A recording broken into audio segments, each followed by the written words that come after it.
Happy Sunday. তো তোমাদের সবার আজ ঘরে মানে বাড়িতে মেনু কি হচ্ছে জানিও। আমি আজকে একটা নতুন জিনিস ট্রাই করবো, সেটা হচ্ছে চিকেন মাহারানি। আর ইয়ে করবো, ওই ফ্রাইড রাইস বানাবো, সেটা হচ্ছে বাঙালিদের যে মিষ্টি মিষ্টি ফ্রাইড রাইসটা ওটা। তো তোমাদের সবার মেনু আমাকে জানিও।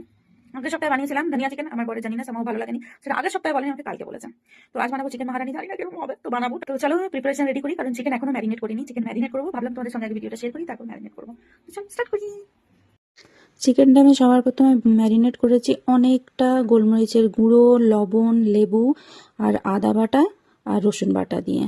তারপর ওটা ম্যারিনেট করে রেখে দিয়েছিলাম মোটামুটি 1 ঘন্টার মতো। তারপর শুকনো খোলায় আমি এলাচ, লবঙ্গ, জায়ফল, জিরা, জাবিত্রি আর দালচিনি ভালো করে ভেজে আলাদা করে তুলে নিয়েছিলাম। তারপর আবার কাসুরি মেথি, গোটা ধনে, শুকনো লঙ্কা আর কাজু আবার ভেজে সেটাকে একসঙ্গে করে নিয়েছিলাম। এই দেখো, দেখতে কিছুটা এরম হয়েছিল। তোমরা যদি চাও এর সঙ্গে আলমন্ডও অ্যাড করতে পারো। এবার মশলাটা ভালো করে গুঁড়ো করে নিয়েছি, কারণ এটাই হচ্ছে মেন মশলা।